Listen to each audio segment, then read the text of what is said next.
Selamat hari Minggu teman-teman muda yang terkasih, khususnya teman-teman muda Gereja Promotor Sejati. Semoga kita semua dalam keadaan sehat dan selalu dalam bimbingan Tuhan. Perkenalkan, nama saya Frater April Sinaga. Saya calon imam diosesan Keuskupan Agung Medan. Saya sendiri berasal dari Keuskupan Agung Medan, tepatnya dari Paroki Santo Fransiskus Asisi Aiknabar. Sekarang saya sedang menjalani studi filsafat di Fakultas Filsafat Unika Santo Thomas Medan yang bertempat di kota Pematang Siantar. Saya frater diosesan atau frater projo tingkat 2 yang sekarang tinggal di Seminari Tinggi Santo Petrus Pematang Siantar. Teman-teman muda yang terkasih, hari ini kita memasuki Advent keempat. Tidak terasa bahwa sebentar lagi kita akan menyambut Hari Raya Natal, kelahiran Yesus Kristus Juru Selamat kita. Pada hari Minggu Advent yang pertama, kita telah disuguhi tentang akhir zaman oleh Yesus. Kemudian dalam Advent kedua dan ketiga, yaitu mengisahkan tentang Yohanes Pembaptis yang menyerukan pertobatan untuk mempersiapkan kedatangan Tuhan. Dan kini dalam Advent keempat, kita mendengarkan kisah tentang Maria dan Yusuf yang dipanggil Allah sebagai orang tua Yesus.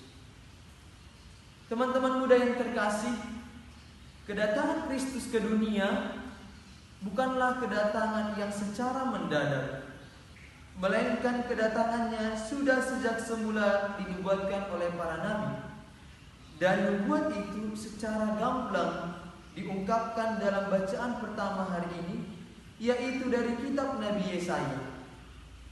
Yesus Sang Immanuel akan datang melalui perkandungan seorang perempuan muda dan dari garis keturunan Raja Daud. Maka seruan Nabi Yesaya hari ini senada dengan isi bacaan Injil yang mengisahkan tentang seorang perempuan muda yang mengandung dari Roh Kudus, di mana perempuan itu adalah Bunda Maria. Injil hari ini juga memperlihatkan panggilan Allah kepada Yusuf, seorang yang tulus hati, yang merupakan keturunan Raja Daud.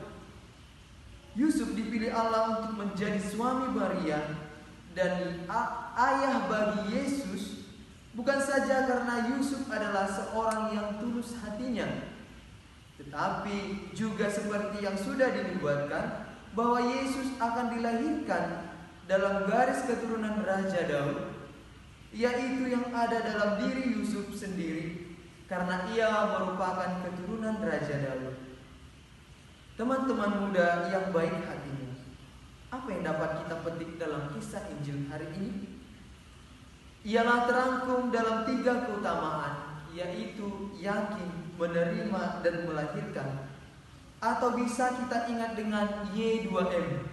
Y-nya yakin, 2M-nya menerima dan melahirkan.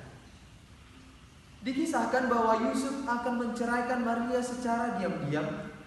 Akan tetapi malaikat Tuhan hadir dalam mimpinya, dan tanpa pertimbangan Yusuf pun yakin akan apa yang ia dengar dalam mimpinya itu. Dan dalam Injil, keyakinan Yusuf sangat jelas ditampakkan. Di sana dikatakan, sesudah bangun dari tidurnya, Yusuf berbuat seperti apa yang diperintahkan malaikat Tuhan kepadanya. Dari Bunda Maria, kita bisa meneladani sikap penerimaannya akan kehendak Allah, yang dalam peristiwa kabar sukacita ia berkata, "Terjadilah padaku menurut perkataanmu." Dan kita juga tahu bahwa dalam usia mudanya, rahim Bunda Maria menjadi lahirnya Yesus ke dunia. Maka teman-teman muda yang terkasih, seperti Yusuf, kita juga diajak untuk yakin dengan panggilan kita masing-masing, baik menjadi calon imam, biarawan-biarawati, dan panggilan sebagai OMK orang muda Katolik, serta dalam panggilan pekerjaan yang kita miliki. Sejatinya Di sana Tuhan memiliki rencana indah dalam setiap panggilan itu untuk kita. Dan kita pun meneladani Maria dalam sikap penerimaannya akan kehendak Allah. Maka kiranya apapun tentangan yang kita alami dalam perjalanan hidup kita, mari kita lihat sebagai kehendak Allah yang menarik kita untuk semakin dekat kepadanya dan membuat kita semakin tangguh dalam hiruk-pikuk hidup ini. Dan akhirnya dengan sikap yakin dan menerima, kita pun dalam masa muda kita menjadi sangat untuk melahirkan kebaikan-kebaikan seperti Bunda Maria yang dalam masa mudanya melahirkan Yesus sebagai bukti kebaikan Allah kepada manusia. Semoga komunitas promotor gereja ini menjadi bukti dan sarana kita untuk melahirkan kebaikan. Dimuliakanlah Tuhan kini dan sepanjang masa.